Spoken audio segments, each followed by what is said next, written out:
po ang pinag-utos na equitable allocation ng iba't ibang bakuna sa iba't ibang rehiyon ng Pilipinas. Ito po isang ayon sa pag-utos ng ating presidente.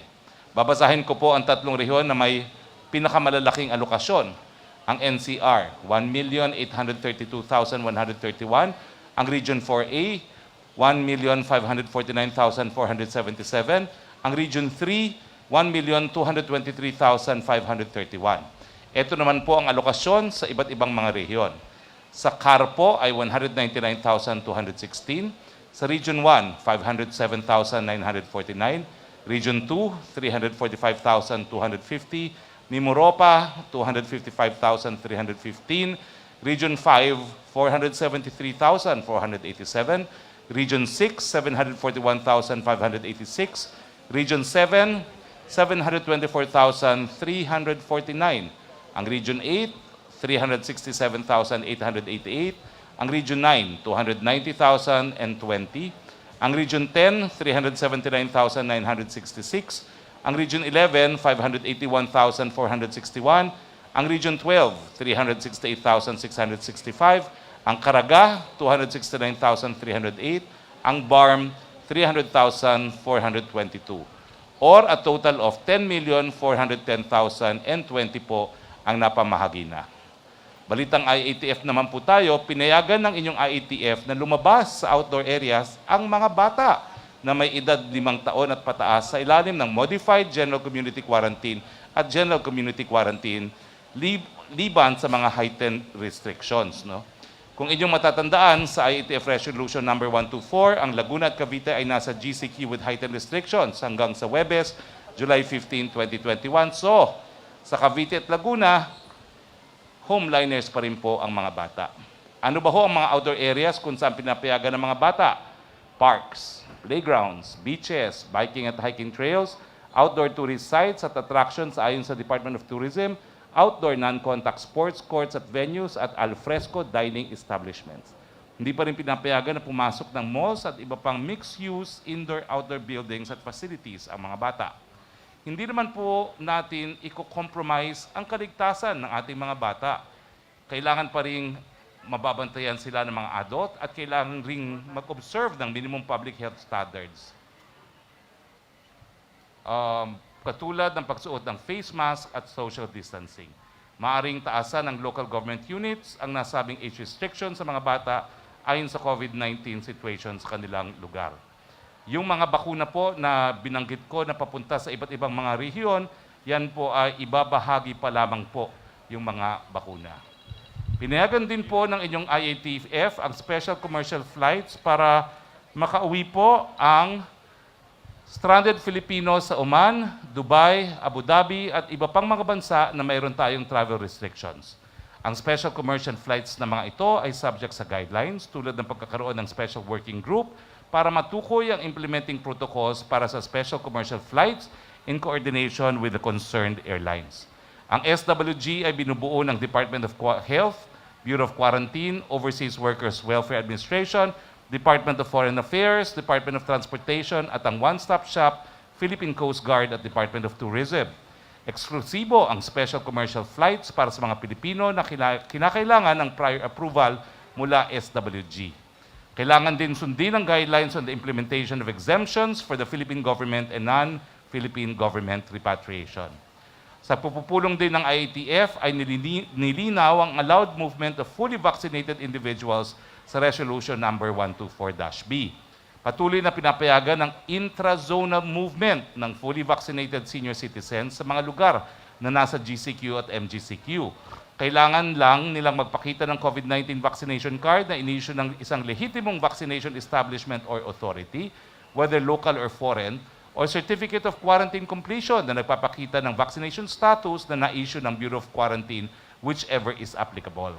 Samantala, para naman po sa interzonal movement na pinapayagan sa ilalim ng mga resolution ng IATF at Omnibus Guidelines as amended, maaring tanggapin ng mga LGU ang COVID-19 vaccination card na in-issue ng lehitimong vaccinating establishment or authority, whether local or foreign, or ang certificate of quarantine completion na nagpapakita ng vaccination status na in-issue ng Bureau of Quarantine, whichever is applicable. bilang alternative sa RT-PCR testing requirement ng LGU. Dahil ito po ay alternative, meron pa rin pong kapangyarihan na mag-require ng RT-PCR test ang mga lokal na pamahalaan. Ang vaccination cards na ito ay sapat na katibayan ng pagbabakuna at sino man ang magpresenta ng pineke na vaccination cards ay siguradong ikukulong po yan for violation po of the felony of falsification of public documents.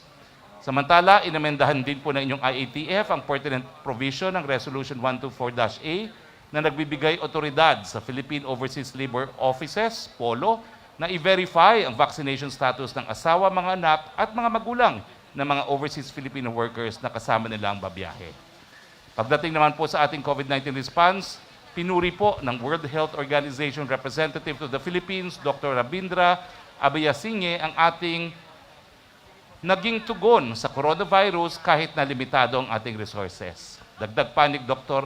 Abeyasinge, kahit na limitado ang kapasidad, ang bilang ng namatay sa COVID-19 sa Pilipinas ay mas mababa kumpara sa mga bansang mas mataas na kapasidad at resources.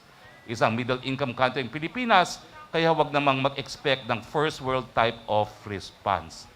The Philippines has done a good job, wika po ng WHO representative sa Pilipinas. So yung mga pumupula po sa gobyerno, yan po ay galing mismo sa WHO. Sa ibang mga usapin, nagsimula na po ng training ng Israeli Olympic team sa New Clark City bubble bago pumunta sa Tokyo. Sabi ng coach na si David Marsh, and I quote, "I traveled around the world and seen thousands of aquatic complexes. New Clark City's facility is among the best in the entire world." COVID-19 updates naman po tayo. Meron tayong 5,916 na mga bagong kaso ayon sa July 11, 2021 datos ng DOH. Samantala, nasa 94.9% ang ating recovery rate, kaya naman nagpapasalamat tayo sa ating mga dedicated medical frontliners. Nasa 1,397,403 na po ang bilang ng mga nakarecover. Samantalang malungkot namin binabalita na nasa 25,921 na po ang mga binawian ng buhay dahil sa COVID-19. Nakikiramay po kami sa mga naulila. Nasa 1.76 po ang ating fatality rate. Ito naman po ang kalagayan sa ating mga ospital. Sa buong Pilipinas, 56% pa lang po ang utilized ng ating ICU beds, 45% ang utilized ng mga isolation beds, 43% ang utilized na ward beds, at 37% utilized ang ating ventilators.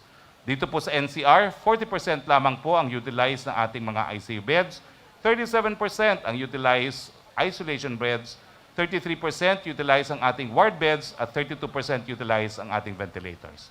Dito po nagtatapos ang ating presentasyon. Simulan po natin kay San Juan Mayor Francis Zamora. Mayor Zamora, dito po sa San Juan ang battle ng pinaglabanan shrine na kung saan kinocommemorate natin yung kauna-unahang pag-aklas at tagumpay ng mga Pilipino, mga katipunero na pinamunuan ni Bonifacio at ni Jacinto, no, laban sa mga Espanyol. At kanina po, tayo po ay nag-commemorate din ng kauna-unahang tagumpay natin laban sa COVID-19 dahil nag-100% na po tayo ng first dose sa syudad ng San Juan. Paano po nagawa ito ng San Juan at kailan po natin mababakunahan fully ang mga mamamayan ng San Juan? The floor is yours, Mayor Francis Zamora. Maraming salamat po, Secretary Roque, sa lahat po ng nanonood ngayon. Magandang araw po. Una sa lahat, nagsimula ho ng January 4. Kami po ay naglunsad ng aming online registration at bagamat nung panahong yun ay wala pa tayong hawak na bakuna, ito'y ginawa naming paghahanda sa eventual na pagdating nga ho nito. So from January 4 until about March 6, when we had our first day of vaccination, we were registering our constituents. So wala ho tayong ginagawang walk-ins ho kasi, no? Ibig sabihin, ang ginagawa ho natin, lahat ho na nagpalista sa ating online registration ay kinakategorize natin. Sino ang A1, sino ang A2, A3, A4, and A5. So as of today, we have over 100,000 registrants already. Pero syempre, yung mga hindi pa qualified, hindi pa ho sila nate-text. So nung nagsimula po, Secretary, nung March 6, in fact, it was in Cardinal Santos, that was the first vaccination day of San Juan, at sumunod nga ho doon yung medical frontliners na ng LGU. And as you open the other categories from A2, A3, A4, and A5, ang ginawa ho namin, lahat ho na nagpapalista, base sa database namin, tinetext lang ho namin silang tinetext. People need confirmatory text before they go to the venue. Hindi ho pwedeng walk-in, gaya ng sinabi ko. At meron ho kaming dalawang venue. Yung una po ay ang PhilOil Flying V Center. Yan po yung tinatawag na San Juan Arena, which started with just 600 to 800 vaccines a day. Nung kaunti pa lang ang supply. Ngunit nung bumuhos na ho yung supply, nung buwan ng Abril, Mayo, Hunyo hanggang ngayon, PhilOil is now doing 3,000 vaccines a day. Pagkatapos ho nun, about 1 month ago, binuksan naman ho natin yung second site natin. Ito ho yung Green Hills Theater Mall Cinemas. So may dalawang sinehan ho tayo na ginagamit po dyan sa tulong ng promenade, ng Theater Mall at ng Green Hills Shopping Center, kung saan 800 to 1,000 a day naman po ang nababakunahan dyan. At yan po ay dedicated para sa mga A4 who are not San Juan residents but are working here in San Juan. Kasi po, karamihan sa mga A4 natin ay nandito sa Green Hills Shopping Center.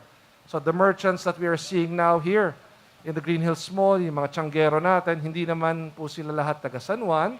They may be from other cities and other provinces. A lot of them are Muslim brothers and sisters, but they work here. So vinavaccinate din po namin sila. And today, we will formally launch our third site, which is also here, the Green Hills Shopping Center, specifically sa V-Mall.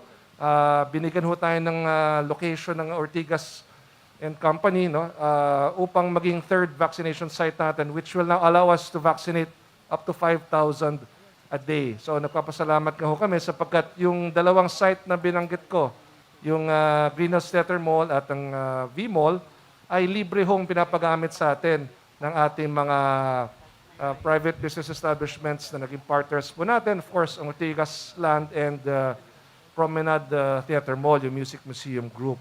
Yung PhilOil naman po, yan po ay property ng LGU but managed now by the PhilOil Flying V Center. So it is being managed by a private company and they also allowing us to use it. So ito yung tulong ng private sector sa amin. Yung mga venues po namin ginagamit ay libre hong binibigay po sa amin. So, base ho sa datos na nakuha nga natin ngayon, tayo po lumagpas na ng 100% and we are planning to just continue vaccinating every single day hanggat bawat isang San Juanenyo po ay ating mabakunahan basta pasok sila sa edad at saka sa kanilang kalusugan. Kailan ang target nyo, Mayor, para magkaroon tayo ng 100% fully vaccinated population dito sa San Juan? Mr. Secretary, as of yesterday, ang second dose na po natin ay 29,313. So that is just about 66,000 people away.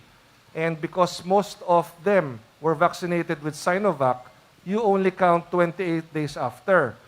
And yung mga nabakunahan naman po with the Pfizer, you only count 21 days after. So given those numbers, even if you add 1 month from today, ay papasok po tayo sa katapusan ng Agosto. Meron hong iba kasi, AstraZeneca po ang naibakuna sa kanila, which has a longer gap in between doses. But we are projecting, sir, that by the end of August, we should be done with our full doses for our 70% target population. So there you have it po. History repeats itself. Dito sa San Juan, ang battle ng pinaglabanan, kauna-unahang matagumpay na pag-aklas laban sa mga dayuhan. Dito rin po nagaganap ang kauna-unahang matagumpay na tagumpay natin, no, laban sa COVID-19 sa pamamagitan ng pagbabakuna. Si Secretary Lopez, no, napansin ko po kanina na nag-post ng 100% vaccinated si Mayor dun sa ilang mga stores dito sa Tianguig ito, no? So, ano pong nakikita ninyong epekto ng pagbabakuna ng 100% dun sa mga tsanggero kung magagawa ito sa buong Pilipinas? Thank you, Spokes. At saka syempre, thank you rin kay Mayor Francis. Actually, itong effort na yan, pinapakita talaga na ang mga workers or trabahador dito sa tindahan ko na to ay 100% vaccinated, ay malaking show of confidence, pagbigay rin ng consumer confidence sa mga mamimili. Imagine natin yung mga kababayan natin, hindi sila matatakot ng lumabas ng kanilang bahay at pumunta sa mga establishment na to kung alam nila yung mga workers ay 100% vaccinated. Kaya po isang magandang programa po ito kasabay nung ating pagkabit ng safety seal na ginawa rin ni Mayor Francis mga 2 weeks ago with the DTI and other agencies, DILG, DOT, na pagbigay kaalaman sa publiko na aside from the safety seal na nagdadagdag ng 10% operating capacity doon sa tindahan na yon, ito pang pagpapakita na fully vaccinated yung workers sa loob ng tindahan na yon ay nakakapanatag loob sa ating mga kababayan. And of course, ito po malaking tulong sa inaasam natin na economic recovery na nakakakita na tayo ng mga senyales ngayon. But of course, we have to do it at the city, municipality level, and we thank San Juan for all these initiatives. Salamat po. Maraming salamat, Secretary Lopez. Puntahan naman po natin ng NTF Deputy Chief Implementer, Secretary Vince. Secretary Vince, where is Metro Manila in the battle against coronavirus? Marami na ba hong mga iba pang syudad sa Metro Manila na susunod po dito sa San Juan na matatapos ng 100% ng kanilang first vaccine? Maraming salamat, Spoksari, at muli congratulations kay Mayor Francis Zamora at sa buong liderato ng City of San Juan. Spokes, mabuting balita muna. As of yesterday, 13.2 million doses na po ang ating na-administer. At kampante tayo na sa loob ng linggong ito, aabot na tayo ng mahigit 14 million. Ang ibig sabihin po noon, Spokes, ay sa unang 2 linggo po ng July, aabot po ng mahigit 4 na milyon ang total doses na nabakunahan natin sa buong Pilipinas. Ito po ang pinakamarami at pinakamabilis na 2 linggo na pagbakuna natin simula nung tayo ay nag-launch ng program natin noong March 1. Kaya maraming salamat po sa lahat ng ating mga LGUs, sa ating Department of Health, kay Secretary Galvez at sa ating mahal na Pangulo. Dahil tuloy-tuloy po, kahit na medyo na-delay ang pagdating ng supply natin, Spokes, nitong nakaraang 2 linggo, talagang minaximize ng ating mga LGUs ang mga bakunang available at dahil doon, halos na tayo, no? For 14 million na tayo ngayong linggong ito.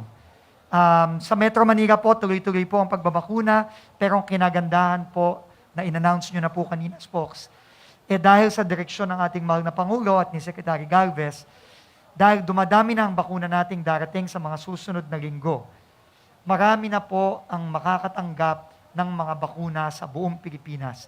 Napakaganda po at very equitable ang distribution na inanunsyo ng ating mahal na spokesperson kanina, ayon na rin sa direksyon ng ating mahal na Pangulo. Kaya po tuloy-tuloy lang, Spokeshari, padating na po ang bakuna at makakaasa po ang mga kababayan natin na puspusan nating bibilisan para marami sa ating mga kababayan ay makatanggap na ng bakuna sa mga susunod na linggo at susunod na buwan. Maraming salamat, Secretary Vince. Puntahan na natin ang ating mga kasama sa Malacanang Press Corps para sa ating open forum. Go ahead, Yusek Rocky, please. Yes, good afternoon, Secretary Roque at Secretary Lopez, Secretary Vince, at sa lahat po ng ating mga bisita. Tanong po mula kay Sam Medenilla ng Business Mirror. Tatanong lang po niya sana kung breakdown daw po ng total na nagastos ng government for each brand of COVID-19 vaccine purchased by the government. Okay, ito po ang kasagutan ng ating DOF, no? Ang gobyerno po natin may mga iba't ibang kontrata sa iba't ibang mga vaccine manufacturers. Ang total na na-procure po natin so far ay ibig sabihin binili ay 89 million doses at ang halaga nito ay mahigit kumulan $1 bilyong. So far, government has paid $400 million from GAA, from dun sa ating budget at saka sa multilateral financial institutions, no? Tapos, siyempre po, yung donasyon ng COVAX ay nagko-coordinate pa po ang ating Department of Finance with the DOH for the latest figures. Opo. Second question niya, Secretary, ilan daw po kaya dito sa expense na ito yung nabayad sa manufacturer at ilan po yung pending pa din, either after delivery or pending approval from concerned agency? Yun nga po, no? Ang na-deliver na, ang na-procure na natin is more or less $1 billion. Ang binayaran na po natin, from both the budget and multilateral financial institutions are $400 million. Opo. Third question niya, may update din po kaya from data related sa vaccine cards ang na-upload na ng mga LGUs para sa integrated online database ng DICT. Opo, binigyan po tayo ng numero ng DICT. Nasa 42% na po ang na-upload ng DICT sa kanilang database. Thank you, Secretary.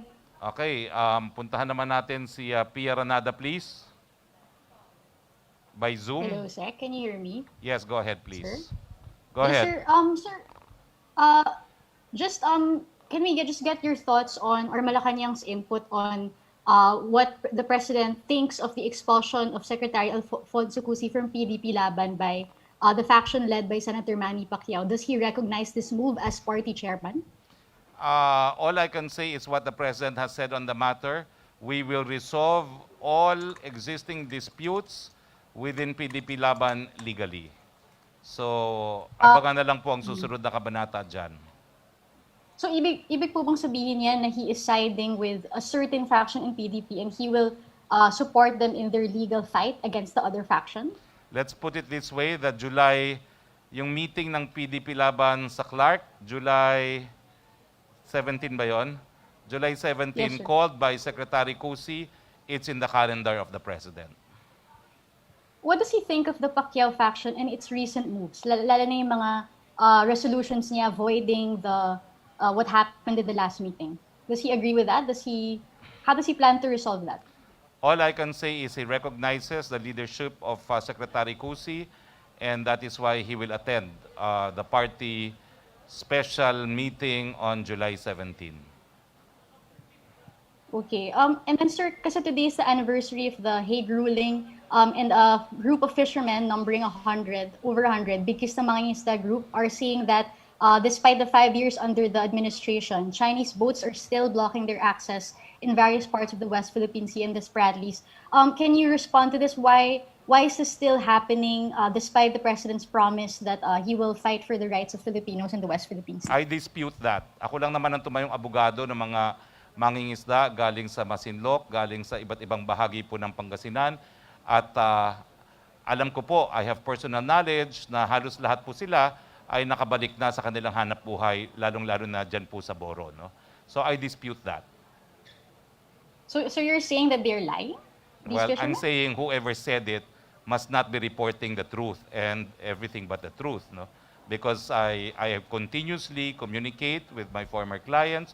I communicate with the local government units, particularly of Masinloc.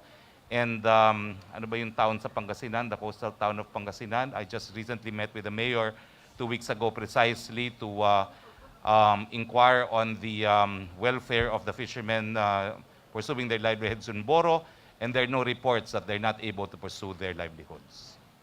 Will Malacanang at least look into the reports of this group? Of course, I will again ask the local officials in the relevant communities to verify if the fishermen are excluded from pursuing their livelihoods in Boro, because I regularly do so, and all the reports that I have received indicate that they are continuing their livelihoods in Boro. Okay, and then last question for me, sir. Is the IATF studying whether or not to give mRNA booster shots to medical workers administered with Sinovac after experts advising the Thai government and the Indonesian government are recommending that for the Indonesian and Thai medical workers who got Sinovac, they must be given booster shots because of the reports nga that Sinovac-administered medical workers are still getting infected with COVID-19. No such initiative so far.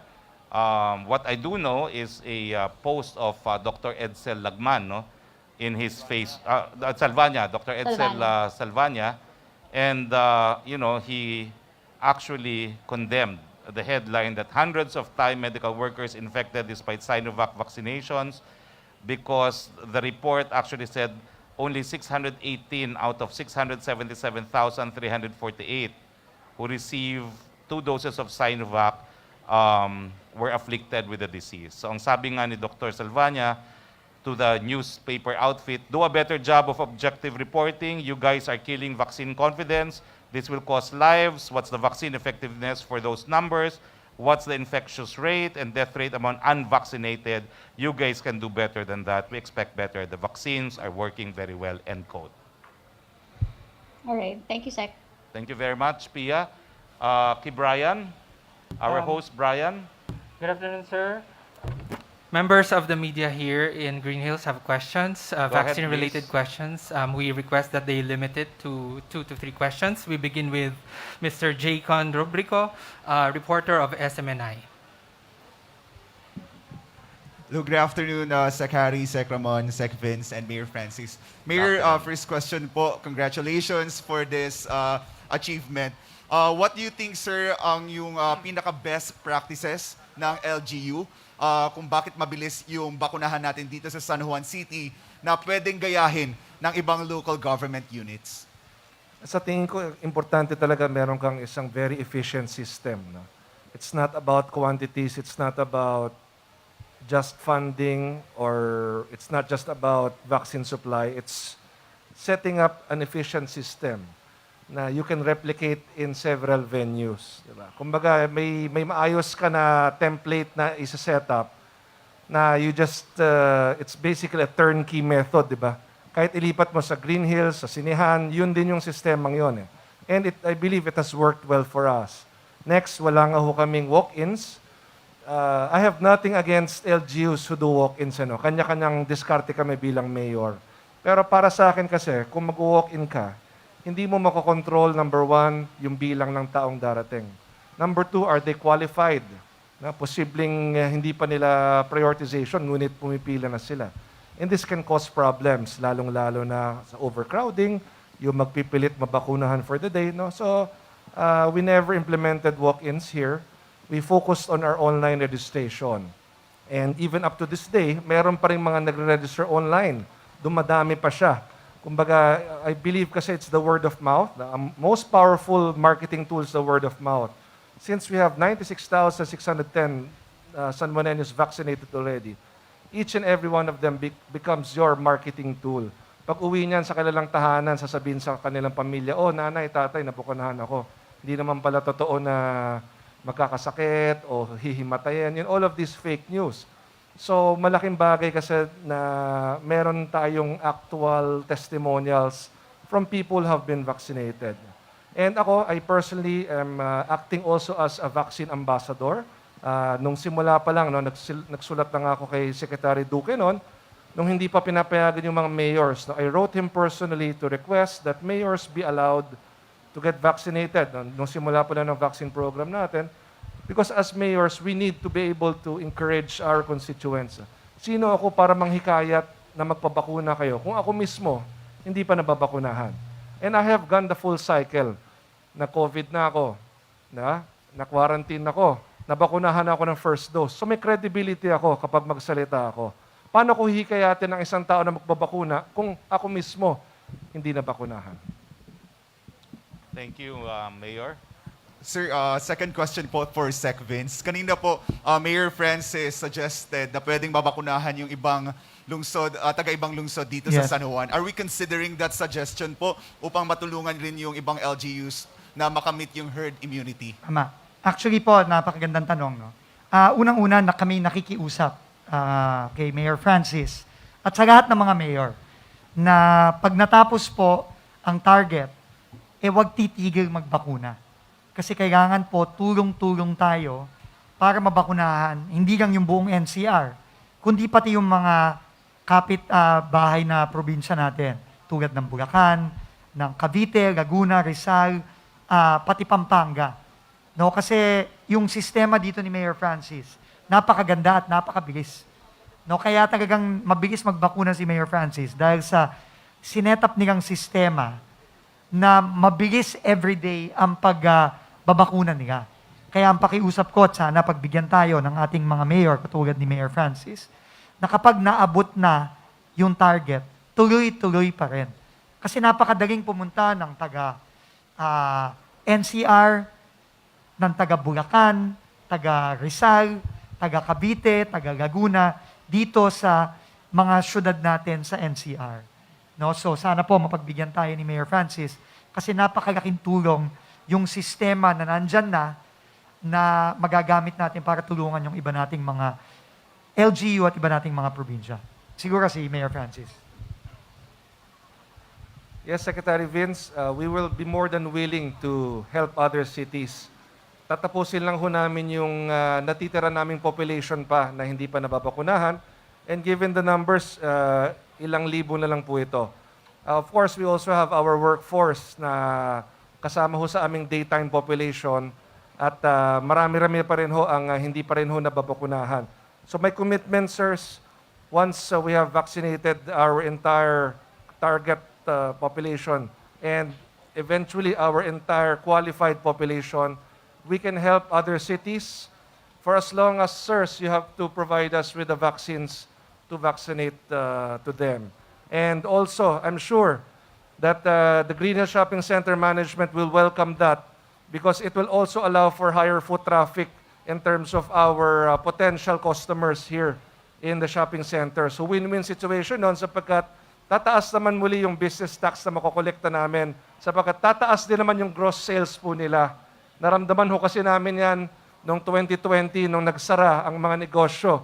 Almost 300 million po ang binaba ng budget namin for 2021 because of the closure of the businesses. So we welcome that. And as early as now, I'm already committing to helping other cities who will need our help in terms of the vaccination program. Yan po yung munting may tutulong namin bilang isang maliit na lungsod sa mga kapitbahay po namin sa Metro Manila at sa ibang probinsya. Okay. Balik tayo kay Yusek Rocky, please.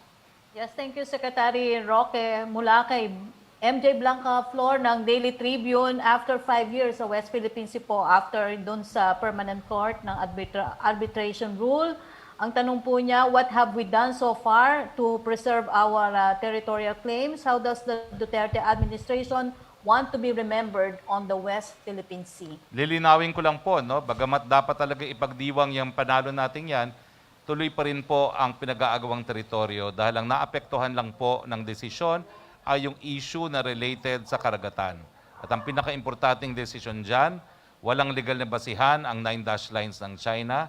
Yung tatlong mga artificial islands na ginagawang base militar ngayon ay nasa exclusive economic zone ng Pilipinas at walang isla dyan sa mga pinag-aagawang mga isla sa West Philippine Sea ang pwedeng mag-generate ng exclusive economic zone dahil lahat sila ay mga rocks that cannot sustain human habitation.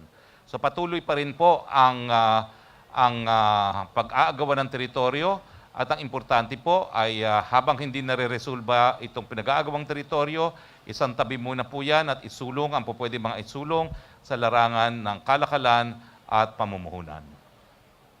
Second question po niya, Vice President Robredo said our fishermen daw po continue to experience harassment within our EEZ. Has the government done enough to protect our fishermen against intimidation and harassment of foreign vessels? Similar question with Chris Jose ng Remate and Ivan Mayrina ng GMA News. Una po, dapat magreklamo po mga mangingisda na mabigyan ng konfirmasyon. Dahil bilang abogado, wala naman po kami mga personal na knowledge tungkol dyan, kinakailangan maimbestigahan. Pero patuloy po ang order ng ating Pangulo ng ating Coast Guard ay maglayag dyan sa ating karagatan at protektahan ang ating mga mangingisda at paalisin ang mga mangingisdang mga dayuhan na hindi po pwedeng mangisda sa ating exclusive economic zone. Opo. From Rosalie Cos ng UNTV, may oxygen crisis na po sa Indonesia. Ano na po ang latest na napag-usapan ng IATF sa possibility na inclusion po ng Indonesia at Malaysia sa travel restrictions? Formal na po ba itong re-recommenda sa Pangulo? Kumpiyansa po ba tayong sapat ang precautionary measures in place para maiwasan daw po yung Delta variant na makapasok sa bansa at kumalat? Paano ito pinaghahandaan? Ang makukumpirma ko lang po ay meron na pong rekomendasyon ng IATF at inaantay lang po natin ang desisyon ng ating presidente. Pero doon sa kakulangan ng oxygen sa Indonesia, ang alam ko po, tumutulong din tayo. No? At perhaps si Secretary Lopez can share kung ano yung tulong na binibigay natin sa ating kapit bansa na Indonesia pagdating sa oxygen. Thank you, Spokes. Actually, parati nating kausap yung mga manufacturers ng oxygen dito sa ating bansa in preparation for our possible requirement kung dito magkaroon ng surge. At buti na lang din, yung dating surge na nakaraan ay sapat naman yung ating supply ng oxygen. At sa pagkaalala ko, that was for about 3 months ago, 4 months ago, meron pa tayong excess na mga 20% o 30%. Pero ang kailangan natin, yung preparation na kung kailangan doblehin pa yung capacity ng ating mga malalaking oxygen manufacturer. Ang ginawa ho natin, inengganyo natin sila mag-expand na in preparation for a possible surge. Now, pinausap din po natin sila kung sino ang may extra capacity ngayon na pwedeng mag-supply sa Indonesia. So far ho, nakakuha kaming 2 possible supplier. So yun po ang pwedeng maitulong natin na sabi namin kung may excess supply kayo, na may sigurado pa rin kayong supply locally, ay pwede ho kayong mag-supply sa Indonesia. So yun ang ating in-encourage sa mga oxygen manufacturers. Po. Last question po ni Rosa Licos regarding vaccine supply. Secretary, hanggang ngayon po ba ay nakakatiyak tayo na magiging on schedule pa rin ang pagdating ng supply ng bakuna sa bansa? Gayong sa Western countries po ay pinag-uusapan na ang vaccine booster shots dahil sa paglaganap ng mas nakakahawang variants. Ano po ang nakahandang plano ng Pilipinas sakaling ma-delay na naman ang shipments ng mga bakuna? Siguro si NTF Deputy Chief Implementer Vince Dizon will respond. Maraming salamat. Unang-una, importanteng malaman po ng mga kababayan natin na yung pong supply at pagdating ng mga bakuna, wala po tayong control dyan. Yan po ay kontrolado ng mga manufacturers. Kaya po, kung meron silang i-indicate na delivery date, minsan po talaga nagbabago yan. At wala po tayong control dyan. Pero pinipilit natin na mapaaga at mapabilis ang delivery. Yun lang po talaga ang pwede natin gawin. No? At hindi po tumitigil si Secretary Galvez sa pagkakausap sa mga iba't ibang vaccine manufacturers para po sila tumupad sa usapan ng delivery at sa dami ng mga i-deliver na bakuna.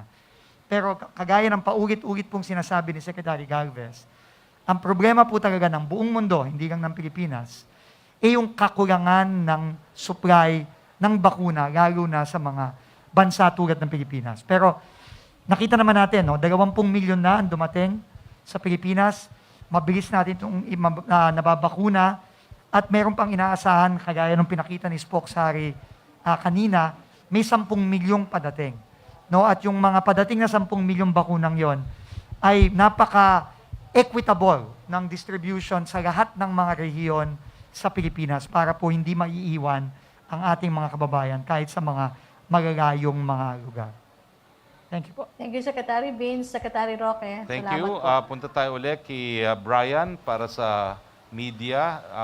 Questions na naririto sa Green Hills. Yes, sir. Si Ian Cruz po ng GMA News may mga tanong.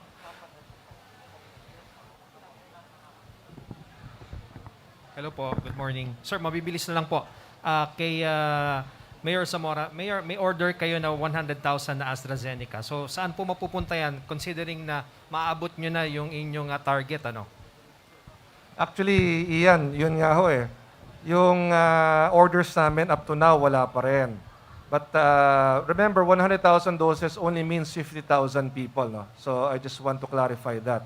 And at this point, hindi pa naman talaga namin hawak yung ibang doses para sa pagtatapos ng aming total qualified population. So at this point, these are two factors that are still open-ended. I don't know when the supplies will arrive in terms of the AstraZeneca. And also, I also don't know how many doses the national government will give us in the coming weeks. So ayoko namang sabihin munang surplus yung AstraZeneca namin because at some point, baka kailanganin namin ito. Ngayon, kung sakali na kami po ay matapos na sa aming qualified population at kabuuan nga ng San Juan, kung sabihin naman sa amin, base sa tripartite agreement, ay pwede namin itong ibakuna sa kapwa Pilipino natin at taga-ibang lungsod o bayan, basta payagan ho kami, base sa aming nilagdaang tripartite agreement, we will be more than willing to vaccinate this to other fellow Filipinos. Thank you, sir. Sec Vince, yung pong sa Northern Samar, iniimbestigahan daw po yung aligasyon na dinala yung 15 doses ng Sinovac sa bahay ng isang politiko. Allowed po ba yon? Unang-una po, iimbestigahan natin yan. No? Pero kagaya ng paulit-ulit nating sinasabi. Ngayon, mas open na ang policy natin. No? Kailangan pa rin lang i-prioritize yung mga seniors at yung mga may sakit, yung mga may comorbidities. Pero titignan natin yan. No? We will look into it. No, kung yan naman ay ibinakuna, lalong-lalo na sa mga seniors o sa mga may comorbidities, wala naman pong problema yan. No, so, pero titignan muna natin kung ano yung report na yon. Ngayon, gusto ko lang susugan yung sinabi ni Mayor Francis, Ian, no, na tuloy-tuloy pa rin po ang pagpapadala ng national government sa iba't ibang mga LGU sa buong bansa. Kasama na po ang NCR. Kasi ang objective talaga natin, maabot natin yung ating mga target bago matapos ang taon, lalong-lalo na sa mga priority areas natin sa NCR, sa Cebu, sa Davao, at sa mga plus 10 cities na priority natin na inanunsyo na ni Spokes Harry at ni Sec Galvez nung mga nakaraang linggo. Ngayon, kung meron pong mga darating sa mga susunod na buwan at natapos na po ang isang syudad, nagpapasalamat po kami sa sinabi ni Mayor Francis na open silang ibakuna ito sa mga kapwa natin Pilipino na taga-ibang lugar. Yun po talaga ang essence nung sinasabi ng ating mahal na Pangulo na dapat tayo iisang bansa lang. No, tulong-tulong tayo at hindi natin iniisip para sa San Juan lang to o para sa ganitong syudad lang to. Ito po ay para sa lahat nating mga kababayang Pilipino. Sec Vince, yung Central Visayas Reso nagsabi po na meron daw sila na experience na third wave ngayon. Ano na po ang ginagawa ng gobyerno? Tuloy-tuloy po ang suporta natin sa lahat ng mga area na medyo tumataas ang kaso. No, tuloy-tuloy po yan ang ating pagpapadala ng mga testing kits, ng mga pag-hire ng mga additional contact tracer, pagdadagdag ng mga gamot na kinakailangan nila para sa treatment, remdesivir, tocilizumab, dexamethasone, pati na rin ang mga high-flow nasal cannulas na pinapadala ng DOH sa mga area na tumataas ang kaso. At tuloy-tuloy din, upon the directive ng mahal nating Pangulo, ang pagpapadala natin ng mga bakuna sa mga area to. Kagaya nung ipinakita na ni Spokes Harry na mga padating na mga bakuna sa iba't ibang rehiyon sa bansa. Secmon, sa gitna ng COVID-19, tuloy po ba yung sinasabi na magkakaroon daw ng national standards ang pagluluto ng adobo, ng sinigang? Yung komento nyo po. Alam mo, ang priority natin is to fight the pandemic, no? At saka yung economic recovery. Hindi ko alam kung saan nanggaling yung balita na yan. But you know, kidding aside, ang bansa natin, despite pandemic, tuloy yung mga ibang trabaho. Kasama ito actually sa creative industry exports. Alam nyo, malakas tayo sa mga creative industry exports na kailangan ngayon ng mga government support. Okay, so yun lang linawin natin. Hindi ito basta kung ano lang gagawin. And pangalawa, una-una, hindi po standard ang pinag-uusapan dito. Kung ano lamang yung basic traditional recipe na nag-consultation lamang sa mga chefs para lang may basic traditional recipe na ipopromote pagka-abroad. No? So, okay, hindi po mandatory. At hindi po ito, dahil alam naman natin, pag tinanong mo lahat dito, lahat ang sasabihin nila, yung masarap na adobo, yung luto sa bahay namin. Luto ng nanay ko, tatay ko, or lolo ko, lola ko. So, ibig sabihin, hindi ho natin ini-standard isang timpla. Obvious ba? Hindi naman ho mandatory yan. Ano lang ho yan, parang may basic traditional recipe para pag pinromote abroad, meron tinatawag na Philippine adobo. At kasi, alam nyo man, pag abroad, sasabihin ng iba, may Mexican adobo. May iba-ibang, baka may umangkin pa nung ating Philippine adobo. So, kailangan nang meron tayong i-promote. At yan po, ginagawa ng ibang bansa. Meron silang traditional recipe. So, again, consultation lang po yon. At saka hindi po ito standard, hindi po ito mandatory. So, lahat po, we encourage creativity, innovation. Kahit milyon-milyon na ang recipe dyan, we all welcome that. Okay, maraming salamat. Balik tayo kay Yusek Rocky kung meron pang katanungan.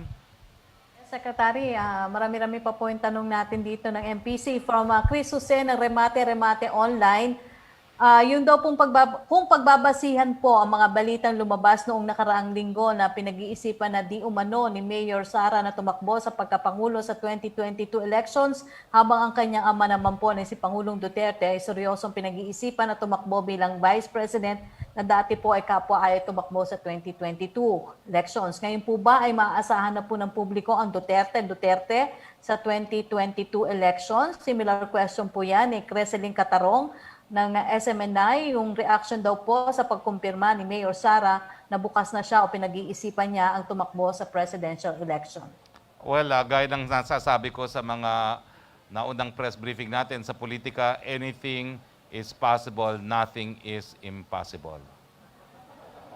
Second question po niya, ni Creseling Catarong ng SMNI, matapos po ang aligasyon ng korupsyon ni Senator Pacquiao sa mga ahensya ng gobyerno, ngayon po ay naghahanap ng update si Pangulong Duterte kaugnay sa 2.2 billion pesos na umano'y tax evasion case ng senador. Ano po sa tingin ninyo, may kredibilidad po ba si Senator Pacquiao na hinggil sa kanyang mga ipinupukol na korupsyon allegation laban sa administrasyon? Well, unang-una, mga aligasyon po ni Senator Pacquiao ay aligasyon, walang detalye, at tapos umalis siya, no? At ang inaasahan sana ng presidente, gaganpanin niya yung kanyang papel bilang isang senador na talaga mag-iimbestiga sa Senado, pero hindi po yan nangyari. No? So, ang sabi lang naman ni Pangulo, at nanggaling to sa kanyang bibig, bago ka pumukol ng dumi ng iba, ayusin mo muna yung dumi mo sa iyong sariling mukha. No? So, kung ikaw ay tunay na naninindigan laban sa korupsyon sa iyong pamumuhay, dapat wala kang korupsyon at ang hindi pagbabayad ng tamang buwis ay isang form ng korupsyon. From Laida Salaveria ng Inquirer, Dr. Ronchin Solante, a member of the vaccine expert panel, said Metro Manila and other high-risk provinces should remain under GCQ until December, when the government has inoculated 40% of the population. How likely is this? And if this will be the case, what happens to businesses not allowed to operate under GCQ? What kind of assistance can they receive? Similar question with Ivan Mayrina ng GMA News. Unang-una si Dr. Solante po, isang tunay na dalubhasa na pinakikinggan po ng IATF. Pero ang sagot po dyan, depende pa rin po yan sa ating criteria. No? Titignan pa rin natin ang daily attack rate, ang 2-week daily average attack rate, at ang critical care capacity. So wala pong crystal ball na makapagsasabi sa atin kung ano maging kalagayan ng Metro Manila pagdating ng Disyembre, kasi hindi rin po natin masisigurado na hindi makakapasok ang Delta variant at ang Lambda variant dito sa ating bayan. Opo. Pasensya na, Secretary, hindi ko alam kung nasagot nyo na po ito, no? Pero ang susunod niyang tanong, does President Duterte recognize the PDP Laban's expulsion of DOE Secretary Cusi and other officials? As party chair, what does he plan to do about this development? Mukhang hindi po dahil planong mag-attend ni Presidente ng PDP meeting sa 17 dyan po sa Clark. Opo. Secretary, tutuloy ko na po ba yung mga tanong or may magtatanong pa po sa area dyan? Meron pa bang magtatanong dito? Mukhang wala na atang magtatanong dito. Tuloy mo na yung mga tanong. Ay, meron pa pala Yes. atang isa. Yes. May tanong po si Patrick De Jesus ng PTV4 po. Go ahead, Patrick. Good afternoon po, Mayor, Secretaries. Kay Mayor Zamora po, ngayon pong 100% po ng target population ang nabakunahan na. Base po ba sa assessment ninyo, mataas din po yung rate or percentage na mga bumabalik for second dose? Paki-repeat lang yung tanong, please. Pasensya na. Ngayon, sir, Mayor, na nakamit na natin yung 100% ng target population na mabakunahan with at least first dose. Based po ba sa assessment po ninyo, mataas din yung rate or average ng mga bumabalik for second dose? Yes, actually, wala ho kami nagiging problema dun sa mga hindi bumabalik for second dose. And what we do kasi, since we keep a database of all of our vaccinees, it's easy to communicate with them. So meron kaming, basically we have a digital text blast system that reminds them. At the same time, kung hindi man sila makapunta on their specific date, all they have to do is show their vaccine card sa venue. Kapag nakasaad sa vaccine card nila na scheduled sila for second dose or they miss their second dose by 1, 2, 3 days or even 5 days, kahit anong dahilan pa yan, basta mapatunayan mong qualified ka for second dose, we will allow you. So we have not encountered that so far, yung hindi bumabalik ng second dose. At syempre, kailangan mo ipaintindi sa mga tao na useless ang first dose kung hindi ka rin magsa-second dose. You will never get the full protection if you don't get the second dose. Spox, kung pwede ko lang dagdag, no? Importanteng maintindihan natin, no, na paulit-ulit natin sinasabi kanina, yung 100% ng 70% target ay first dose pa lang. No, 96,610 and meron tayong currently 29,313 na fully vaccinated na. So ang goal ngayon na tingin ko naman kayang-kaya ni Mayor Francis at ng kanyang team, by August, fully vaccinated na yung buong 70% na yon. No, and tingin ko, sabi nga ni Mayor Francis, kayang-kaya niya yon kasi lahat naman halos ay bumabalik para sa kanilang second dose. Thank you. Thank you po. Kay Secretary Lopez po, balikan ko lang po yung nasabi po ninyo kanina, yung mga establishments na mayroong fully vaccinated employees, bibigyan po natin sila ng increase sa capacity nila. Hello. Yeah. Yung ang in-increase na 10% capacity, ito yung may safety seal. Dito sa yung fully vaccinated, wala namang ganong kailangang increase pa sa ngayon, but that is a policy na pwede namin pag-usapan pa sa IATF. No? Kasi parang ano yan pwede kang magdagdag technically, theoretically ng capacity kung ang safe naman ang mga tao doon, bakunado na. So that could be another policy, pero hindi pa sa ngayon. Ang may 10% additional capacity, kung may safety seal, yung tindahan. Thank you po. Okay, balik tayo kay Yusek Rocky, please. Yes, Secretary, question from Rosa Licos ng UNTV. Reaction po ng Malacanang sa bagong statement ni Vice President Robredo na dapat pong magdeklara ng crisis in education dahil sa kahirapan sa access sa education ng mga estudyante dahil po sa pandemya. Hindi ko po alam kung kinakailangan ng deklarasyon ng crisis, pero malinaw po yung sinasabi ng World Bank na tila poor tayo sa ilang mga subject ay mali, no? At sila po ay humingi na po ng patawad at tinanggap naman po ang apology ng DepEd, no? So I do not know what she is referring to. Talagang mahirap po ang buhay natin dahil pandemya pa, habang hindi tayo nakaka face to face, at mukhang tama naman po ang desisyon ng presidente na habang hindi pa tumataas ang hanay ng mga bakunadong mga kababayan natin ay blended learning muna po tayo.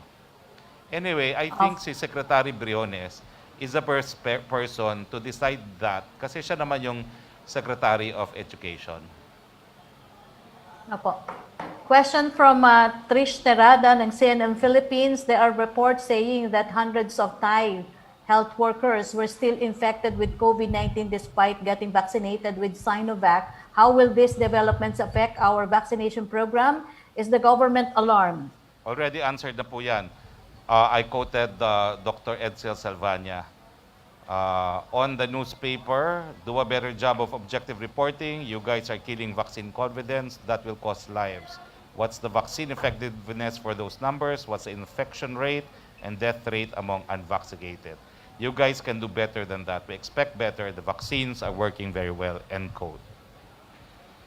From Joseph Morong ng GMA News for Secretary Roque, reactions sa statement ng former Foreign Affairs Secretary Albert De Rosario that President Duterte betrayed the Constitution by setting aside the 2015 arbitral ruling. Secretary De Rosario also alleged that sometime in 2016 that China bragged that it was able to influence the 2016 elections to favor President Duterte. He also said that Chinese President Xi Jinping said that he vowed to protect President Duterte from being removed from power. Your comment, please. Kalokohan po yan coming from a proven traitor. Siya po ang nagpaalis sa ating mga kasundaluhan sa Boro na naging dahilan na ang China na lang ang natira sa Boro. Mr. Del Rosario, if you want to talk about who the real traitor is, ikaw yun. Ikaw ang namigay ng teritoryo sa China. At ikaw, Habang hindi ka makapagpakita na teritoryo na binigay ng Presidente Duterte sa ibang bansa, manahimik ka dyan.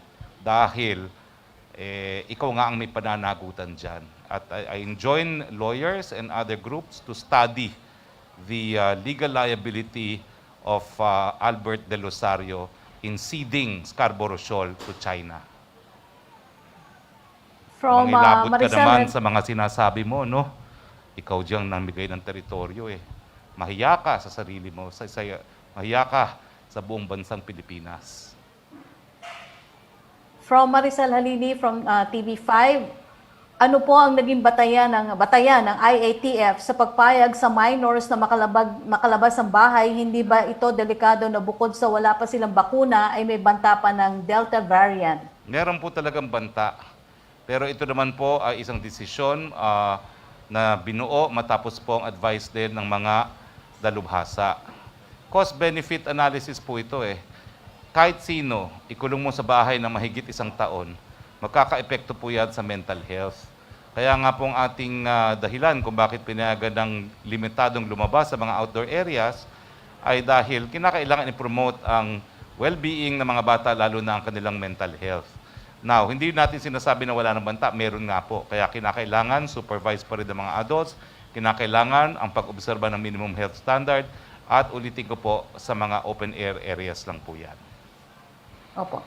Yung second question po ni Maricel Halili ay nasagot niyo na po about yung sinabi po ni Dr. Solante. Yung tanong po ni Lanes Capanti ng GMA News Online about West Philippine Sea, nasagot niyo na rin po, Secretary. From Chris Jose of Remate Online, may tanong po sana kay Secretary Duque, pero kung pwede daw po masagot na rin ninyo or ni Secretary Vince. May bansa po na nire-require ang mga OFWs na pupunta po sa kanilang bansa ay bakunado na ng mga Western brand ng bakuna. Paano po yung ibang OFWs na dahil sa hangarin na mapadali yung pag-alis ay hindi na naghintay pa ng mga Western brand na bakuna? Nagpaturok po halimbawa daw po ng Sinovac. Kailangan po ba nila magpabakuna ulit gamit naman ng Western brand? Depende na po yan kung anong i-require ng receiving country, no? Pero yung sa kaso po ng mga seafarers natin, dahil talagang yung mga flag carriers ay nagsabi na meron silang rini-require na brand, binigay naman po ni Presidente yung brand na rini-require ng kanilang mga employers. So, ang tingin ko po, no, lahat naman po ng OFW natin ay may principle dyan. Kung kinakailangan mag-comply dun sa requirement ng destination country, obligado po na ang employer ang siyang gumawa ng hakbang para mag-comply po dyan. Opo. Tanong naman po ni Evelyn Quiroz ng Filipino Mirror. Pero ang una po niya sanang tanong ay para kay Secretary Duque.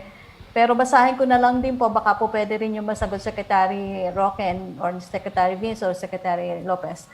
Local government leaders have expressed concerns of Interagency Task Force Resolutions 124B allowing interzonal travel for all fully vaccinated individuals provided that they only present a domestic vaccination card or certificate of isolation issued by the Bureau of Quarantine, citing lack of consultation and the difficulty to validate vaccination cards.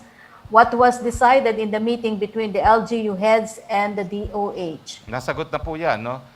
Inamendahan na po yung 124-B.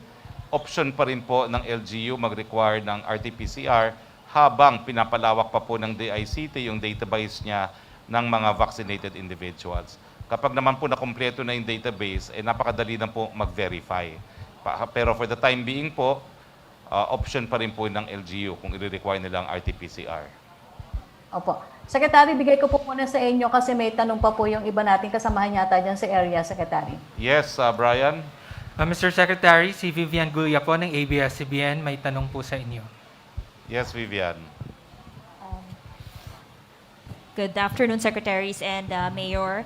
Kay Mayor Zamora po muna, after vaccinating with at least first dose 70% of your population, have you seen so far any developments sa inyong COVID cases dito na posibleng epekto nitong vaccination rate ninyo?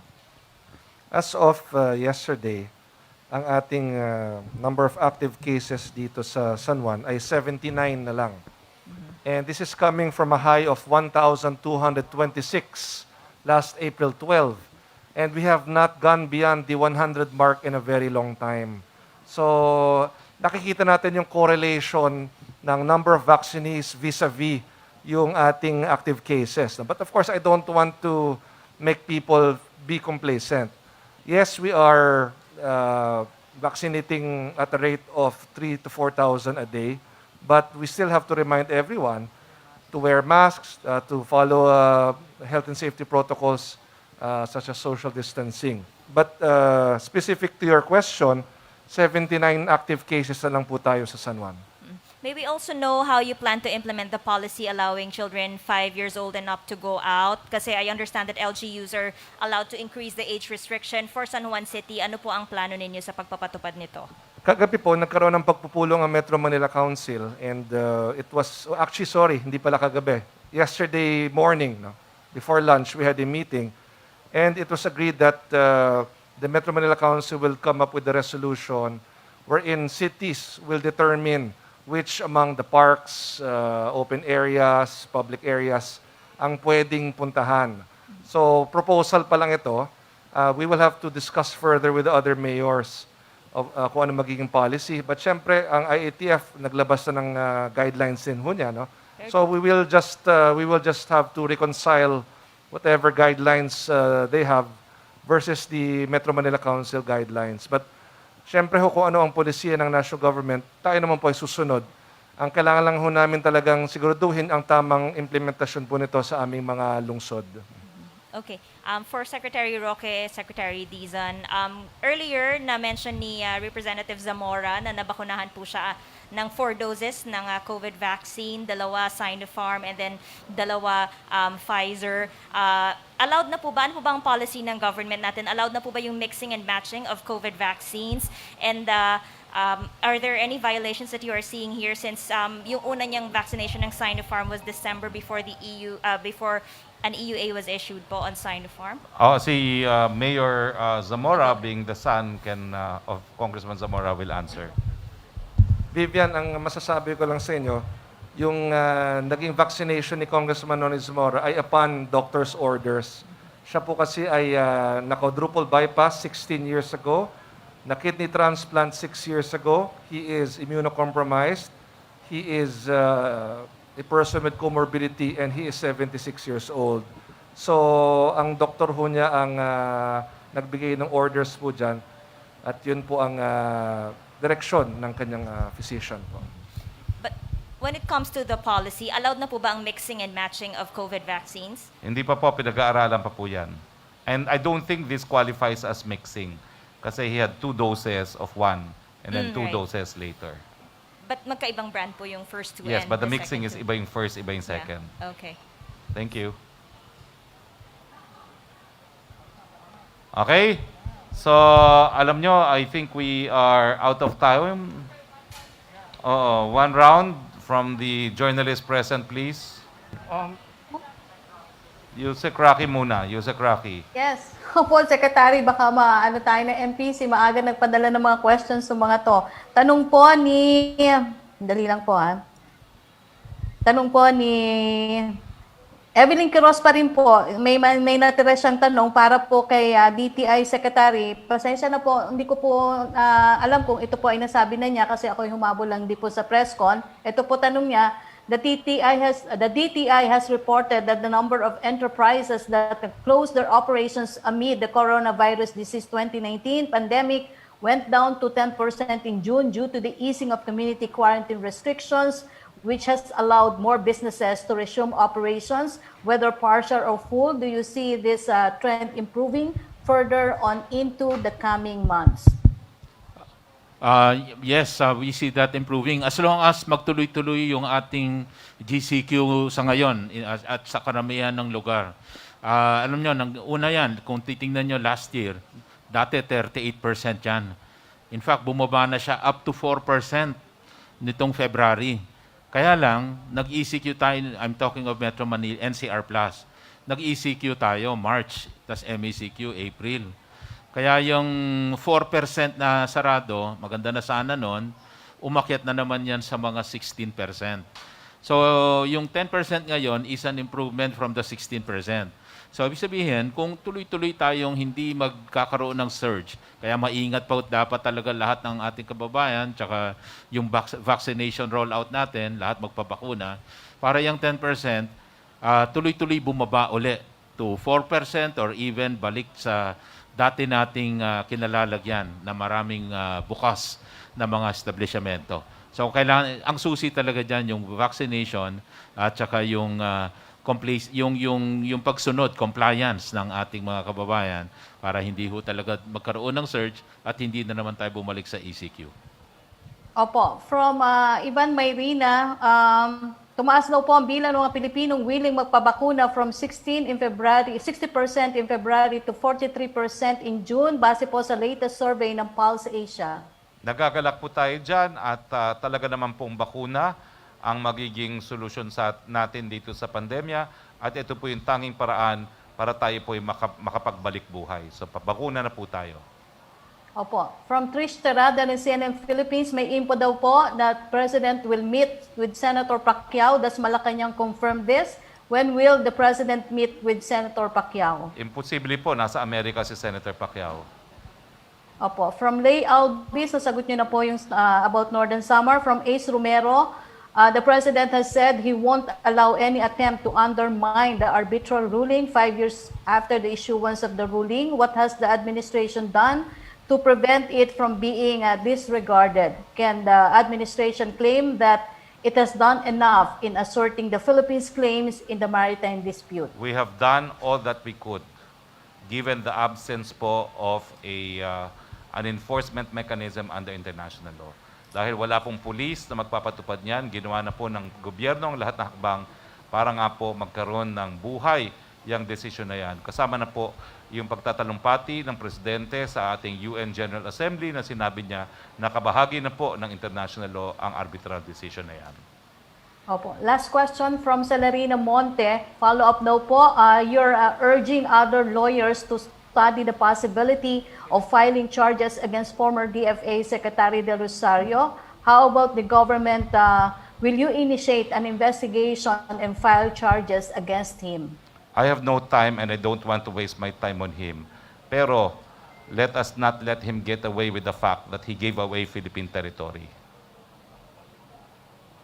Thank you, Secretary Roque. Thank you. So, last question na lang po from Brian. Mr. Secretary, the last question will be coming from Jacob Lazaro of Signal TV. Can you hear me? Yeah. Hi, sirs. Thank you so much. 2 questions lang po kay Sec Vince, but anyone can jump in. First is, health experts recommend that once we reach 70% or herd immunity, we can start loosening up our health measures. Now, for LGUs that has already achieved this, can they start drawing down their health measures, such as letting go of face shields? The answer to that is no. Why?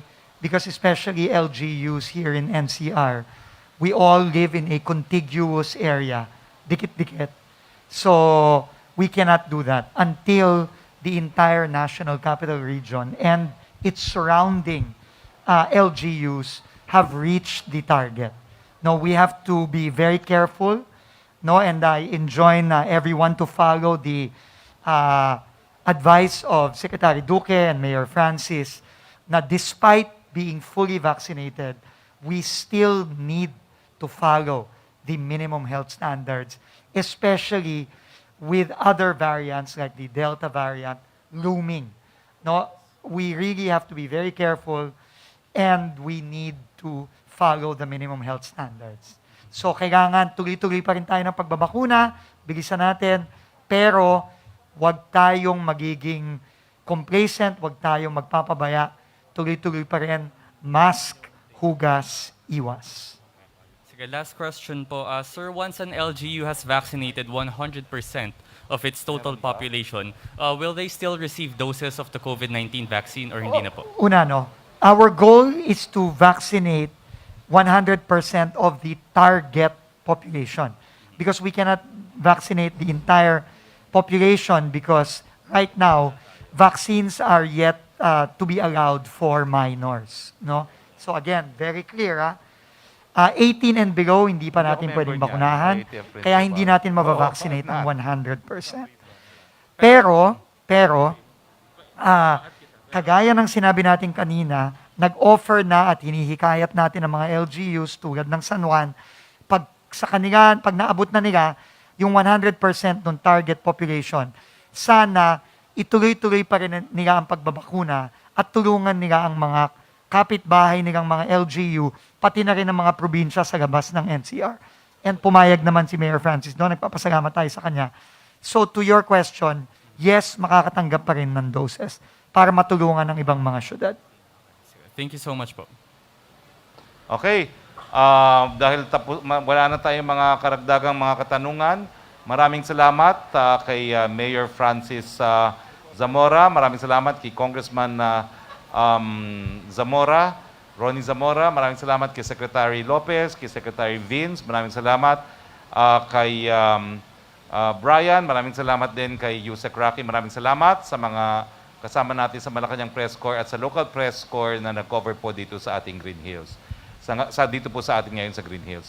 Sa ngalan po ng ating Presidente, Rodrigo Roa Duterte, muli po nating kinokongratulate ang San Juan dahil 100% na po ng kanilang populasyon ang nabakunahan ng first dose. At hinihimok po natin ang lahat ng syudad at ang munisipyo ng buong Pilipinas na sana sa lalong madaling panahon ay makamit din ang 100% na first dose. Magandang umaga po sa inyong lahat at mabuhay po ang Pilipinas.